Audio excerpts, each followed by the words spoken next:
Udara malam di kampung itu selalu sunyi. Hanya sesekali terdengar suara jangkrik dari balik semak pagar bambu. Rani sudah terbiasa begadang mengerjakan tugas sekolah. Apalagi kamar tidurnya berada tepat di samping ruang tengah yang selalu dilewati ayahnya. Seminggu belakangan, Rani mencatat pola yang ganjil. Setiap lewat tengah malam, ayahnya pasti bangun dan pergi ke ruang belakang sambil membawa ponsel. Bukan hal aneh sebetulnya kalau hanya sekadar menelpon. Tapi Rani mulai curiga ketika mendengar suara ayahnya bicara lirih, seperti orang berbisik, diselingi tawa kecil yang tak bisa keluar dari mulut seorang kepala keluarga. Puncaknya terjadi malam Jumat Kliwon. Saat itu, Rani yang pura-pura tidur mendengar langkah kaki perlahan menuju dapur. Lalu suara derit pintu belakang terbuka pelan-pelan. Ia bangkit dari ranjang, berjalan diam-diam di balik tirai ruang makan. Dari celah, ia melihat sosok ayahnya berdiri di dekat pintu dapur, mengenakan kemeja rapi dan celana bahan, bukan sarung seperti biasanya. Yang membuat dada Rani makin sesak adalah aroma menyengat dari tubuh ayahnya, parfum wangi yang tak pernah dipakainya di rumah. Dalam sekejap, ayahnya mengangkat tas lempang kecil, menyambar baju ganti dari lemari dekat dapur, lalu melangkah keluar tanpa menoleh. Pintu dikunci dari luar, tapi gerak-geriknya jelas seperti orang yang tahu benar kemana harus pergi dan apa yang sedang ia lakukan. Rani berdiri lama di tempatnya. Perasaannya bercampur antara marah dan bingung. Bukan hanya tentang kemana ayahnya pergi, tapi kenapa semua ini terasa seperti rahasia kotor yang disembunyikan dari semua orang, terutama dari ibunya. Pagi harinya, suasana rumah berubah drastis. Ibu Rani tidak menyapa siapapun. Bahkan saat Rani mencium tangannya seperti biasa, wanita itu hanya menatap kosong ke dinding dapur. Matanya bengkak, tapi bukan karena begadang. Rani bisa melihat jelas sembab di sudut kelopak matanya. "Bu, ayah tadi malam..." Rani mencoba memancing, namun ibunya langsung berdiri dan masuk ke kamar. Tidak ada teriakan, tidak ada tangisan keras, tapi hening itu jauh lebih mengerikan daripada amarah. Sejak hari itu, ibu sering melamun di dapur, duduk sendiri sambil memandangi caret tua di atas kompor yang sudah tak menyala. Kadang ia memasak, tapi rasanya hambar, seperti hatinya yang sedang kehilangan rasa percaya. Rani menyaksikan semua itu dalam diam. Hatinya menjerit, tapi ia tahu ibunya tidak butuh pengakuan. Yang dibutuhkannya adalah keberanian untuk menerima bahwa rumah ini perlahan-lahan mulai kehilangan maknanya. Malam itu, bapaknya pulang makin larut. Kadang baru datang saat ayam kampung mulai berkokok. Ia tak pernah menjelaskan dari mana saja. Bahkan ketika ibu bertanya halus, ayah hanya menjawab sekenanya atau malah membentak. Malam itu saat semua sudah tertidur, Rani nekat membuka ponsel ayahnya yang tergeletak di meja ruang tamu. Dengan jari bergetar, ia menyalakan layar. Tidak ada sandi, hanya beberapa pesan terakhir dari seorang bernama Yuni. "Sudah aku bilang dia terlalu lemah untuk bersaing denganku. Bawa bajumu yang hitam malam ini. Aku siapkan tempat tidur kita. Kalau anak-anakmu rewel, biar aku yang ajari mereka diam." Rani menelan ludah, tangannya gemetar. Ia tidak tahu siapa Yuni, tapi dari nada pesannya, perempuan itu bukan hanya seorang selingkuhan biasa. Ia terdengar berani, seolah sudah merasa jadi pemilik dari apa yang bukan haknya. Malam itu Rani tak bisa tidur. Bayangan wajah ibunya yang pucat, tatapan kosongnya, dan suara bisikan bapaknya lewat ponsel terus mengisi kepalanya. Ia tahu, mulai malam itu, dirinya tak bisa lagi tinggal diam. Esoknya, ketika ibu sedang menjemur cucian, Rani duduk di teras depan sambil menatap jalanan yang sepi. Di kejauhan, angin menggoyangkan pucuk-pucuk daun kelapa, dan langit terlihat mendung meski belum hujan. "Bu," Rani membuka suara. Ibunya menoleh pelan, tapi tak menjawab. Kalau suatu saat nanti ayah milih perempuan lain, ibu bakal pergi dari rumah ini. Ibunya menurunkan ember cucian, diam sejenak, lalu mendekat dan duduk di samping Rani. "Nak, perempuan itu tidak harus pergi untuk kalah. Tapi ada kalanya kita diam karena tahu waktu akan menunjukkan siapa yang sebenarnya berdiri di pihak yang benar." Rani tak menjawab, tapi hatinya mendidih. Ia tahu diam bukan berarti kalah, tapi diam juga bukan alasan untuk membiarkan rumah ini dicuri pelan-pelan oleh perempuan sundal bernama Yuni. Sejak malam itu, rumah mereka tak lagi sama. Ayah Rani berubah. Setiap sore lelaki itu pulang dengan wajah masam. Kadang tak berkata sepatah kata pun. Bau parfum asing masih melekat di bajunya. Lebih tajam dari aroma masakan ibu yang mulai jarang disentuh. Makan malam menjadi sunyi. Hanya suara sendok yang beradu dengan piring yang terdengar. Tapi bahkan itu pun lama-lama hilang, karena ayah lebih sering melewati malam di luar. Rani mengamati segalanya dalam pikiran. Ayah pulang larut hampir setiap hari, dan sering tak menjawab jika ditanya kemana perginya. Tapi semakin ia diam, semakin semuanya terasa nyata, terutama setelah satu malam, ketika ibu tak sengaja membuka ponsel ayah dan menemukan pesan dari seorang perempuan bernama Yuni. Kali ini ibunya yang langsung mendapati ponsel pesan dari bapaknya. Rani ingat bagaimana ibu mematung cukup lama di sudut ruang tamu. Matanya menatap layar ponsel dengan jemari gemetar. Pesan itu singkat tapi tajam. "Kalau dia masih hidup, aku tak bisa masuk. Jangan lupa air 7 sumur dan rambutnya." Sejak malam itu, ibu mulai menangis diam-diam, tidak meraung, tidak menjerit. Tapi matanya selalu sembab. Dan Rani sering mendengarnya terisak di kamar mandi, membasuh wajah berulang-ulang seperti ingin membersihkan luka yang tak kelihatan. Rani tahu, ia tak bisa hanya duduk menunggu semuanya memburuk. Ia mulai bertanya-tanya tentang siapa sebenarnya Yuni itu. Nama itu cukup sering disebut-sebut warga kampung sebelah. Perempuan muda, janda, cantik, dengan kulit bersih dan mata sayu, tapi punya aura yang membuat orang merasa tak nyaman jika terlalu lama menatapnya. Ia tinggal di rumah tua warisan orang tuanya, dekat ladang bambu. Rumah itu sering ditutup tirai tebal, bahkan siang hari pun suasananya muram.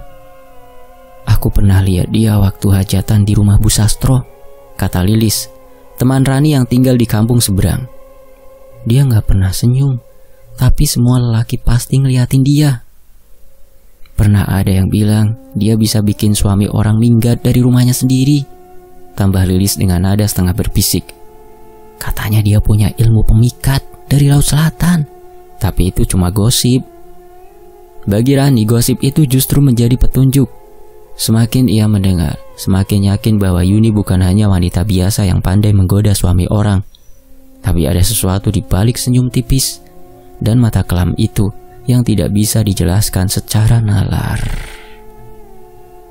Suatu sore, saat ayah belum pulang, Rani nekat ke kampung sebelah. Ia berjalan kaki melewati sawah dan rumpun bambu dengan nafas tak menentu. Hatinya berdebar kencang, seolah tahu tempat yang akan ditujunya bukanlah sekedar rumah janda biasa. Rumah Yuni berada di ujung gang kecil. Dari luar tampak seperti rumah panggung kuno dengan cat tembok yang mulai mengelupas. Tirai jendela bergerak perlahan, seperti ada yang mengintip dari dalam. Tapi saat Rani mendekat, tak ada siapa-siapa, hening, hanya suara daun-daun pisang yang bergesekan ditiup angin. Ia tak berani mengetuk, cukup berdiri di depan pagar bambu itu saja sudah membuat kulitnya merinding. Tapi justru saat hendak berbalik, suara pelan terdengar dari dalam rumah. "Sudah waktunya kamu datang." Rani membeku. Suaranya tak keras, tapi menembus dada seperti bisikan mimpi buruk.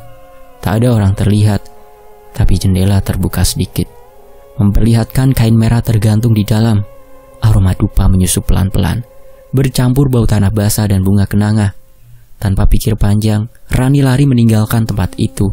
Sepanjang jalan pulang, ia merasa ada yang mengikuti dari balik rumpun bambu. Tapi setiap kali menoleh, tak ada siapapun. Malamnya, ayah pulang dengan wajah kosong. Seperti biasa, ia langsung masuk kamar tanpa menyapa. Tapi kali ini, ada sesuatu yang berbeda. Sepasang matanya tampak cekung, dan kulit wajahnya sedikit pucat, seperti habis bangun dari tidur panjang. "Ibu, lihat mata ayah," bisik Rani sambil mengintip dari balik pintu. Ibu hanya diam, duduk, menunduk di dekat tungku dapur. Wajahnya tak berubah, tapi kali ini ada tetesan air mata yang menetes pelan ke lantai. "Ayahmu bukan lagi dirinya sendiri," katanya pelan, suaranya berat. "Dia dibawa oleh perempuan itu." "Kenapa kita nggak pergi aja dari rumah ini, Bu?" Ibu menatap Rani lama.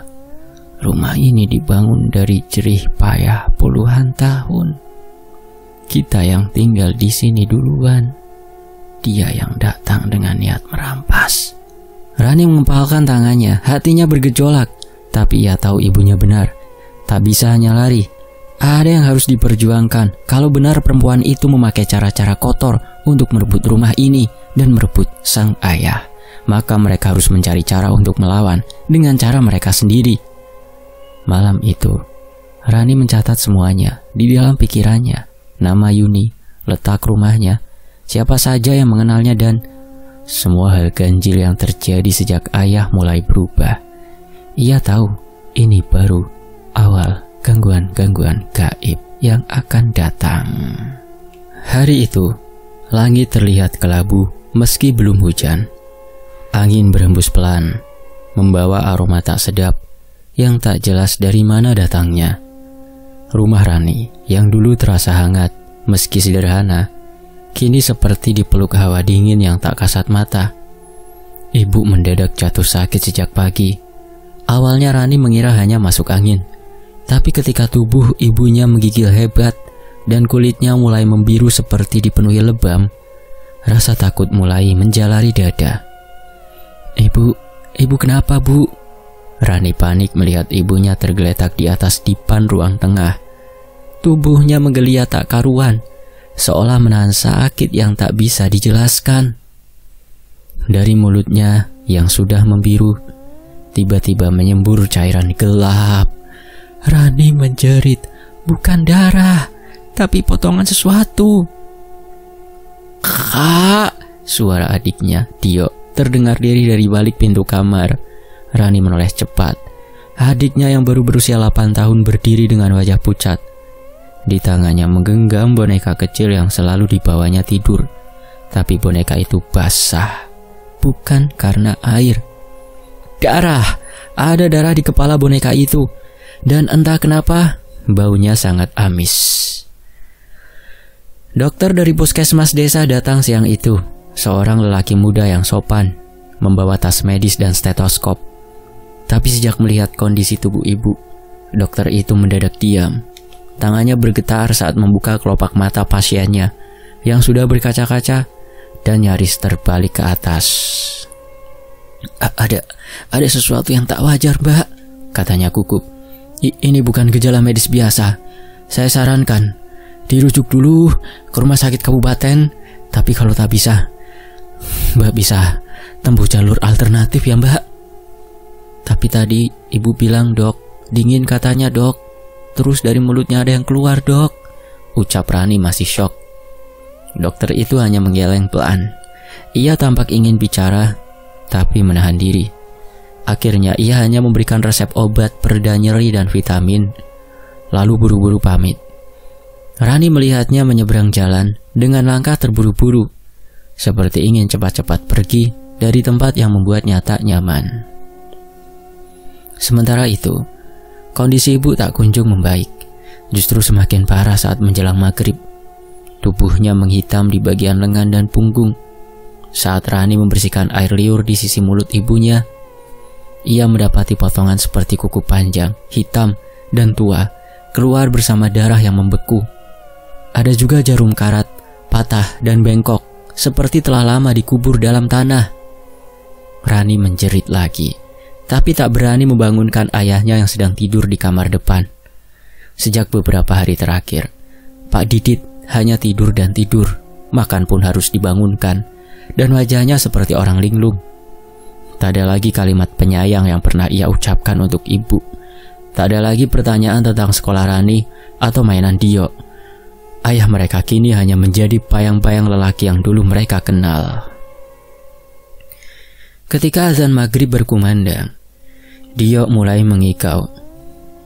Anak itu menggigil keras, meski tubuhnya ditutupi 2 selimut. Matanya setengah terbuka, dan nafasnya berat. Tubuhnya panas seperti bara, tapi keringat tak mengalir sedikit pun. Rani mengusap dahinya dengan handuk basah, tapi setiap kali maghrib datang, kondisi adiknya makin buruk. "Jangan ambil aku gak mau ikut, jangan, aku gak mau ikut," gumam Dio, pelan tapi jelas. Rani terdiam. Itu bukan gumaman anak yang demam biasa. Itu kalimat ketakutan, dan suara Dio terdengar seperti menjawab sesuatu atau seseorang yang tidak terlihat. Malam itu, Rani tak tidur. Ia duduk di antara tubuh ibunya yang terbaring dan Dio yang menggigil keras di sisi lain. Angin malam menyusup dari celah dinding, membawa bau busuk seperti daging busuk dan kemenyan terbakar. Dari arah dapur terdengar suara ketukan pelan. Tok tok tok. Rani menelan ludah. Tidak ada yang sedang memasak. Tidak ada yang berjalan ke dapur. Tok tok tok. Rani berdiri perlahan, memeluk dirinya sendiri. Ia berjalan pelan, menoleh ke arah dapur. Gelap, tapi suara itu terdengar makin dekat. Lalu terdengar bisikan, suara perempuan, pelan dan lembut. Tapi bukan suara ibunya, juga bukan suara yang pernah dikenalnya. "Aku akan menggantikanmu, Bu. Anak-anakmu akan jadi milikku." Rani mundur, jantungnya berdegup keras. Ia menutup telinganya dan kembali ke ruang tengah, memeluk Dio erat-erat dan menutup mata seolah berharap semuanya hanya mimpi buruk. Pagi harinya, ibu masih hidup, tapi nyaris tak bisa bicara. Bibirnya kaku dan lidahnya seperti tersangkut di tenggorokan. Dio mulai sadar, tapi tubuhnya masih lemas. Rani memandikan adiknya di kamar mandi, dan ketika mengganti pakaiannya, ia menemukan sesuatu terselip di dalam saku celana kecil Dio. Segumpal rambut panjang, kusut dan berbau amis, terikat dengan benang hitam seperti simpul kutukan. Rani menjerit pelan. Ia tahu ini bukan kebetulan. Teror pertama sudah datang, dan itu bukan hanya peringatan, tapi sebuah pernyataan. Rumah ini sedang ditandai, dan keluarga mereka sedang menjadi sasaran. Pagi itu suasana rumah terasa lebih sunyi dari biasanya. Ibu masih terbaring lemah di kamar. Dio tertidur setelah semalaman menggigil dan mengigau. Ayah tak jelas entah kemana. Mungkin masih tertidur di kamarnya. Mungkin pula pergi sebelum fajar seperti hantu yang tak ingin dikenali. Rani mencoba menyibukkan diri dengan menyapu halaman rumah. Rumput mulai meninggi. Daun-daun pisang kering berserakan di sudut pekarangan. Dan bau tak sedap yang lembab tercium dari tanah dekat pohon kelor. Udara pagi yang biasanya segar, hari itu malah membawa rasa sesak. Saat sapunya menyapu sudut tanah di dekat batu besar, tempat biasa ibunya menanam bunga melati, mata Rani menangkap sesuatu yang aneh. Sebentuk tali kain lusuh mencuat sedikit dari tanah, seperti tali gorden yang tercabut sebagian. Rani mendekat, rasa penasaran mengalahkan rasa takut. Ia jongkok dan mulai mencabut tali itu. Tapi semakin ditarik, semakin terasa berat, seolah ada sesuatu yang tertanam dalam. Dengan tangan gemetar, ia mulai menggali tanah dengan cangkul kecil. Tanahnya keras dan hitam. Bau busuk menyeruak seperti daging basi yang terkubur lama. Beberapa menit kemudian, ia menemukan bungkusan kain kafan, kotor, berlendir, dan terikat rapi dengan simpul benang hitam yang menyilang 2 kali. Rani menahan nafas saat membukanya pelan. Isinya membuat darahnya berhenti mengalir sejenak. Segumpal rambut panjang dan basah, entah milik siapa, terpulas dengan darah kering yang sudah membatu. Jarum-jarum karat ditancapkan di tengah rambut itu, dan di dasar bungkusan ada satu foto. Foto keluarga mereka bertiga, dirinya, ibu dan Dio, tapi mata mereka disayat dengan tinta merah, seperti diludahi kebencian. Rani memekik pelan, kakinya lemas. Tapi ia tahu satu hal, ini bukan benda sembarangan. Tanpa membuang waktu, Rani membawa bungkusan itu ke rumah paling ujung desa tempat tinggal seorang tokoh tua yang sudah lama meninggalkan dunia perdukunan. Mbah Kenes, orang-orang menyebutnya. Dahulu ia sering dimintai pertolongan soal gaib sebelum memutuskan berhenti dan hidup tenang di pinggir ladang kelapa. Rumah Mbah Kenes berdinding kayu lapuk. Beberapa celah papan menganga, membiarkan sinar matahari menyelinap masuk. Tapi rumah itu bersih, wangi daun sirih, dan tenang, seperti hati yang pasrah menerima usia. Rani mengetuk pelan. "Mbah." Tak lama kemudian, suara berat menjawab dari dalam. "Masuklah, Nak Rani." Gadis itu melangkah dengan hati-hati. Di hadapannya duduk seorang lelaki tua dengan rambut putih panjang dan sorot mata tajam. Meski keriput mendominasi wajahnya, Rani menyerahkan bungkusan kafan itu dengan tangan gemetar. Mbah Kenes menerimanya perlahan, membuka simpul-simpul benangnya dengan jari-jari rentah tapi masih bertenaga. Saat isi bungkusan itu tersibak, suasana ruangan berubah. Udara mendadak dingin dan angin meniup kencang dari arah dapur. Meski semua jendela tertutup, wajah Mbah Kenes mengeras. Dah salah dugaanku. Ini bukan kiriman santet biasa." Rani menatapnya penuh tanya. "Yang mengirim ini perempuan, tapi bukan sekadar ingin menyakiti. Dia ingin rumahmu, ingin duduk di ruang tamu kalian, ingin tidur di ranjang ibumu, bahkan ingin kamu dan adikmu memanggil dia ibu." Rani tercekat. Jantungnya berdegup kencang, seakan hendak melonjak keluar dari dadanya. "Dia sedang menanam niatnya di tanah rumahmu," lanjut Mbah Kenes. "Ditanam dengan darah dan niat jahat supaya dia bisa masuk dan jadi bagian dari tempat itu." "Maksudnya semua ini dari perempuan yang bernama Yuni?" Suara Rani bergetar. Mbah Kenes tak menjawab langsung. Ia hanya mengangguk pelan sambil menutup bungkusan itu dengan kain putih bersih, lalu mengikatnya kembali. "Kalau benar namanya Yuni, maka dia bukan hanya manusia, atau setidaknya sekarang dia bukan lagi manusia sepenuhnya." Rani menarik nafas dalam. "Terus ibu saya, Dio, kami semua, kenapa kami yang diserang?" "Karena si pengirim menganggap kamu semua itu penghalang. Dia tahu ibumu akan terus melawan dalam doa. Dia tahu adikmu masih suci dan tak terjamah. Tapi yang paling dia khawatirkan adalah dirimu." Rani menatap bingung. "Saya, Mbah?" Mbah Kenes menatap lurus padanya, tajam. "Kamu anak sulung, kamu perempuan, kamu pewaris rumah ini, dan kamu dalam hatimu sudah berani melawan. Itu yang membuatnya ingin membungkammu paling dulu." Rani membeku, tubuhnya gemetar hebat. "Aku bisa bantu, Nak," ucap Mbah Kenes sambil berdiri. "Tapi kamu harus siap. Karena sejak kamu temukan bungkusan ini, rumahmu sudah terbuka, pertarungan sudah dimulai." Ia mengambil sebuah kendi dari rak kayu, mengisinya dengan air bunga 7 rupa, dan mencampurkannya dengan garam kasar, serta daun kelor yang dikeringkan. "Simpan ini di bawah ranjang ibumu malam nanti. Jangan tidur sebelum azan Isya, dan apapun yang kamu dengar nanti, jangan buka mata." Rani menggenggam kendi itu erat-erat, hatinya bergemuruh. "Kalau kamu siap bertahan, aku akan bantu sampai akhir. Tapi kamu juga harus tahu, tumbal berikutnya belum selesai." Mbah Kenes menunduk, suaranya berubah lirih. "Bisa jadi giliranmu yang akan diserang." Malam datang seperti tamu tak diundang, yang tak pernah membawa kabar baik. Sejak membawa benda yang diberikan Mbah Kenes untuk diletakkan di bawah ranjang ibunya, suasana rumah Rani bukannya membaik, justru semakin suram.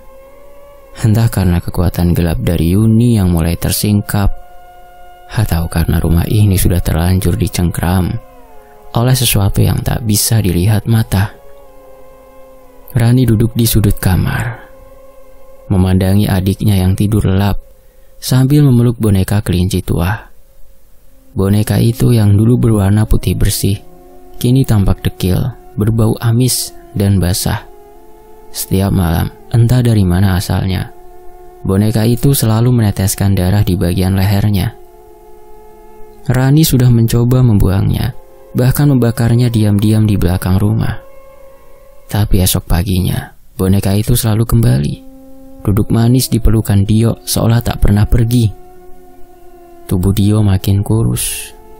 Di punggungnya mulai muncul lebam-lebam keunguan, seperti bekas pukulan. Padahal Rani tahu betul tak ada yang menyentuh anak itu kecuali dirinya. Setiap menjelang maghrib, Dio demam dan mengigau, menyebut-nyebut nama yang tak dikenal. "Bayu, jangan ajak aku, Bayu. Aku belum mau ikut, aku masih mau main di sini." Rani semakin waspada. Ia tahu yang mereka hadapi bukan sekedar kiriman santet, tapi keinginan licik yang menanam teror pelan-pelan. Rumah mereka kini lebih sunyi dari kuburan. Bahkan suara jangkrik pun enggan mampir. Tepat tengah malam, Rani terbangun karena udara kamar yang tiba-tiba menjadi sangat dingin. Jendela tertutup rapat, namun hawa lembab menyelinap lewat celah lantai kayu, membawa serta aroma tanah basah dan bunga kenanga layu. Perlahan, Rani membuka matanya dan mendapati sosok perempuan duduk di pinggir tempat tidurnya. Sosok itu membelakanginya. Rambutnya panjang, menjuntai hingga ke lantai. Tubuhnya kurus dan mengenakan kain putih yang berlumuran tanah dan darah kering. Tapi yang paling membuat Rani ingin menjerit adalah dia tak punya kaki. Kakinya mengambang, tak menyentuh tanah, seolah hadir tapi tak benar-benar ada. Wajahnya tak terlihat, tapi tubuhnya sedikit bergerak, seperti sedang menggoyang pelan. Rani ingin menjerit, tapi tak ada suara keluar dari tenggorokannya. Mulutnya terkunci rapat, tubuhnya membeku. Lalu sosok itu mulai berbalik, pelan, sangat pelan. Rani menutup mata, gemetar, tapi suara itu terdengar jelas, berbisik di telinganya. Datar, dingin, seperti desir angin di liang kubur. "Rumah ini akan jadi milikku, kau hanya penunggu sementara." Suara itu lalu berubah menjadi tangisan panjang, melengking, mengiris telinga seperti beling pecah. Dio tiba-tiba menjerit keras, menggeliat dalam tidurnya, dan Rani langsung melompat dari ranjang, memeluk adiknya. Sosok itu menghilang, tapi aroma busuk tertinggal. Di tempat dia duduk, kasur Rani basah bukan air, tapi lendir kental kehitaman yang menetes hingga ke lantai. Keesokan paginya, Rani memberanikan diri bicara pada ayahnya. Lelaki itu duduk di ruang tamu, menyalakan rokok sambil memandang kosong ke arah jendela. Di depannya, segelas kopi sudah dingin. "Ayah," Rani mencoba memulai. "Ada yang gak beres di rumah ini." Pak Didit hanya menoleh sekilas. Matanya merah dan tak fokus. "Ayah, aku tahu ayah dekat sama Bu Yuni kan, tapi..." Belum sempat Rani melanjutkan, Pak Didit langsung membentak, "Jangan bawa-bawa Yuni ke dalam omonganmu." Rani terdiam. Dia wanita baik. Dia tidak pernah menyakiti siapapun. Kalian saja yang tak bisa menerima kenyataan. Suaranya meninggi. "Ayah, ibu sakit ya. Dio juga. Aku lihat sesuatu tadi malam. Perempuan, ayah, duduk di kamarku." "Cukup," bentaknya sambil menghentakkan tangan ke meja. "Jangan fitnah Yuni. Semua yang kamu lihat itu cuma halusinasi. Kalian terlalu banyak dengar bisikan tetangga." Rani menatap ayahnya. Wajah itu bukan wajah yang sama. Pandangan kosong, kulit yang mulai pucat, dengan aura asing yang membuat Rani merasa tak sedang bicara pada orang tuanya sendiri. Ayah bahkan gak lihat ke ibu lagi. Ayah bahkan gak peduli dia makin lemah. Ayah udah bukan ayah yang dulu. Suara Rani bergetar. Apa ayah sadar? Rumah ini makin rusak setiap malam ayah pulang dari rumah Yuni. Pak Didit berdiri dengan gerakan kasar. Kalau kamu gak suka aku tinggal di sini, ya sudah, aku akan pergi. Rani mundur, matanya mulai berkaca-kaca. Boleh jadi benar kata orang. Ayah sudah disihir perempuan itu, kumam Rani Ridi. Lelaki itu menatapnya lama, lalu masuk ke kamar dan mengunci pintu. Tak ada satupun kata yang tersisa. Malam kembali datang. Angin tak berhenti berdesir, membawa suara-suara aneh dari luar rumah. Sesekali terdengar langkah kaki, namun tak pernah ada sosok terlihat, hanya bayang-bayang di dinding dan suara tangis pelan di kamar Dio. Rani tahu semuanya sedang mengarah padanya. Perempuan itu tak hanya ingin rumah ini, ia ingin menggantikan semuanya, termasuk posisi Rani sebagai anak sulung. Dan jika benar kata Mbah Kenes, maka malam-malam berikutnya bisa jadi malam terakhir jika ia tak segera menemukan cara untuk melawan. Waktu malam bukan lagi waktu untuk istirahat. Sejak teror itu datang, malam menjadi waktu paling menyesakan untuk Rani. Setiap kali matahari mulai turun dan suara burung hantu terdengar dari kebun pisang belakang rumah, udara di dalam kamar mereka menjadi berat dan lembab. Seolah ada sesuatu yang tidak kasat mata, tapi nyata bergerak di antara mereka yang tidur. Seperti malam itu, Rani sudah terjaga sejak pukul 2 dini hari. Lampu kamar dimatikan karena listrik sempat padam beberapa menit sebelumnya. Dan ketika menyala kembali, lampu di kamarnya hanya berkedip-kedip, seolah keberadaannya pun tidak betah menyaksikan apa yang terjadi. Dio terbaring di sebelahnya, meringkuk, memeluk boneka kelinci usang. Boneka itu basah. Rani tahu bukan karena air, lagi-lagi karena cairan kental yang kemarin, yang warnanya merah tua kali ini. Ia sudah mencoba mencuci boneka itu, bahkan menyimpannya di lemari terkunci, tapi selalu kembali ke pelukan Dio.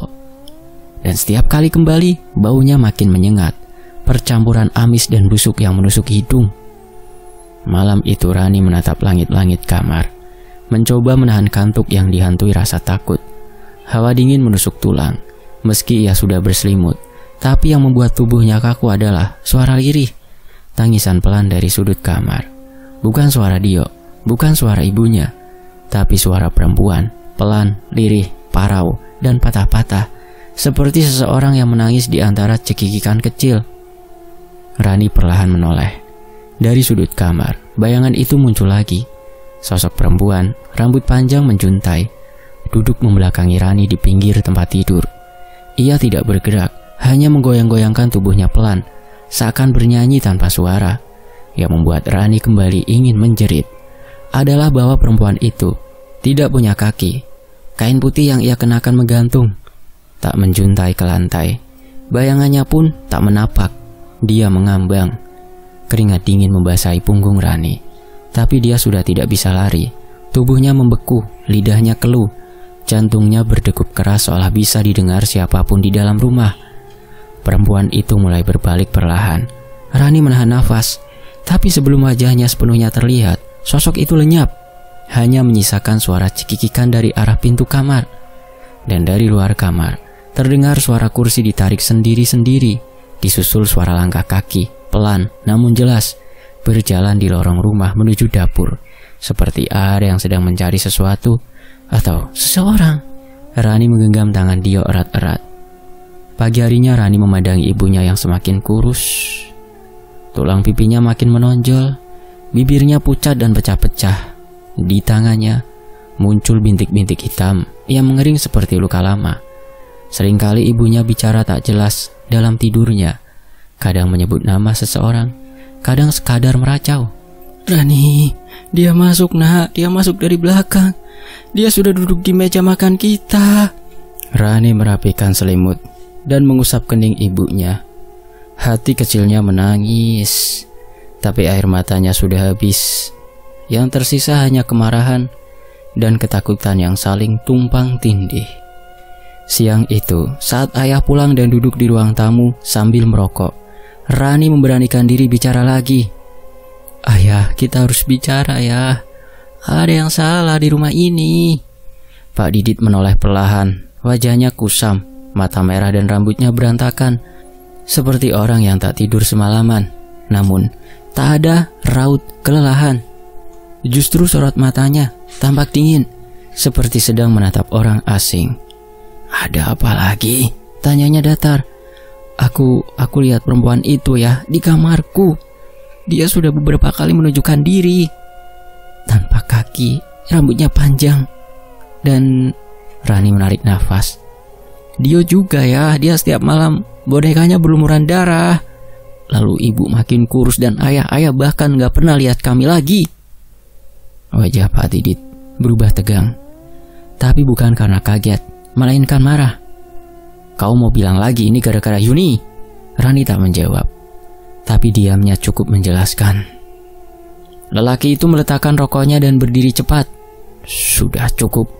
Dari dulu kamu dan ibumu gak pernah mau terima dia. Yuni itu wanita baik. Dia gak pernah macam-macam. Jangan kamu fitnah dia pakai jin, santet, atau apapun itu." "Ayah!"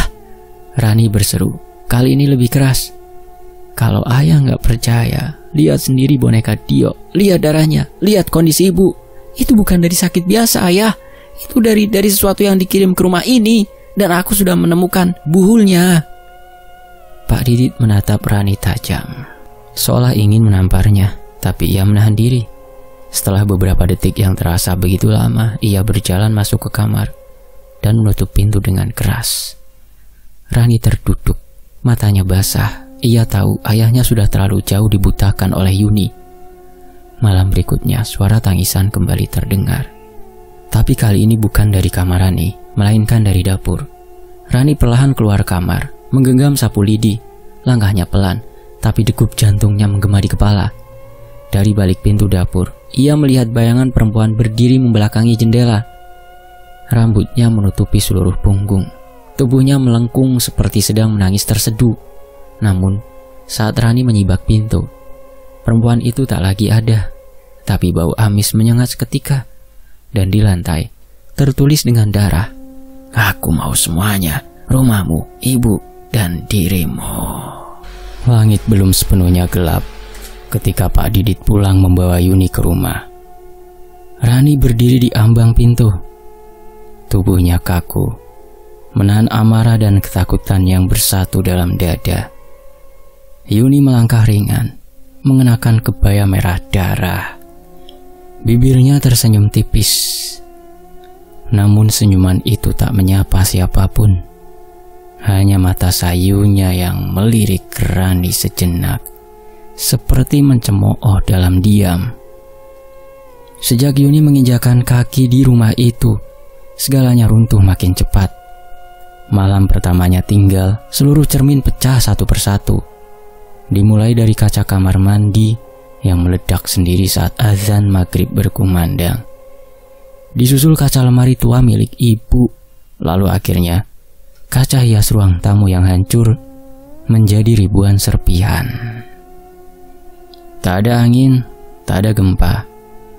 Tapi setiap cermin pecah, udara dalam rumah menjadi lebih dingin, dan suara isak tangis terdengar dari sudut-sudut gelap. Setiap azan berkumandang, piring dan gelas pecah di rak, seolah rumah ini menolak kehadiran makhluk yang dibawa Yuni bersamanya. Suara tangis melengking terdengar dari dapur tiap malam. Kadang diiringi suara sendok jatuh atau pintu lemari yang membanting sendiri. Ibu yang sejak awal sudah limbung, akhirnya benar-benar kehilangan kewarasan. Ia mulai merangkak di lantai seperti anak kecil, menarik-narik baju Yuni sambil menangis, memeluk tubuh perempuan itu sambil meracau. "Jangan ambil suamiku, jangan ambil anak-anakku." Yuni hanya berdiri diam, matanya kosong, seolah bukan manusia yang sedang disentuh. Tak pernah ia balas pelukan itu, tak pernah ia menenangkan. Ia hanya membiarkan seolah menunggu sesuatu yang lebih gelap datang mengambil alih. Rani tahu waktunya tak lama. Maka malam itu diam-diam ia mengirim pesan lewat anak tetangga untuk memanggil Mbah Kenes. Hanya dukun sepuh itu yang masih memiliki sedikit harapan untuk mengusir malapetaka dari rumah mereka. Mbah Kenes datang menjelang tengah malam, membawa kendi, dupa, bunga 7 rupa dan sedikit kain putih. Ia tidak banyak bicara, hanya menatap satu persatu sudut rumah lalu berbisik, "Sudah dekat. Makhluk itu sudah menampakkan taringnya." Ritual dimulai. Rani dan Dio diminta duduk di kamar sambil memeluk foto ibu mereka. Tapi segalanya tak berjalan semudah harapan. Saat Mbah Kenes membaca doa dari halaman serat kuno, terdengar teriakan dari ruang tengah, "Ibu." Rani berlari ke sana, dan dunia seolah runtuh.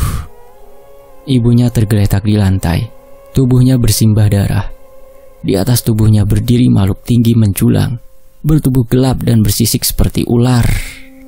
Dengan kuku-kuku panjang melambai hingga menyentuh lantai.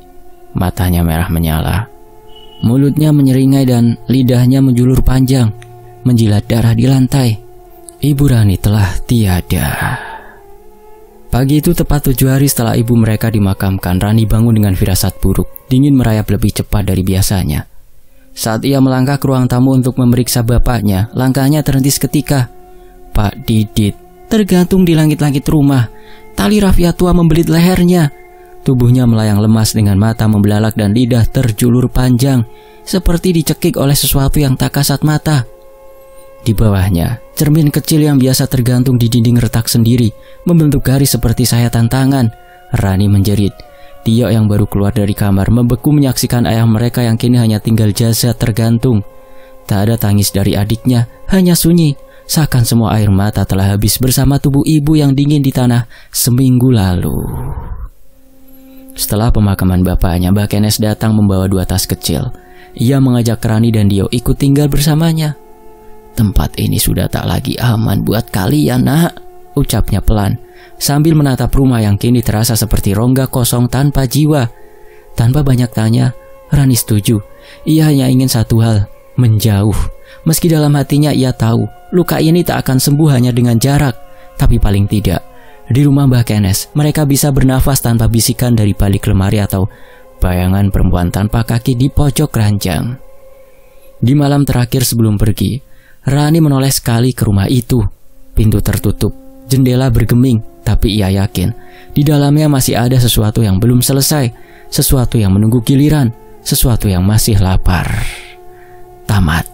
Terima kasih buat teman-teman yang sudah menyempatkan waktunya untuk komentar di video sebelumnya dalam judul Santet Istri Manipulatif.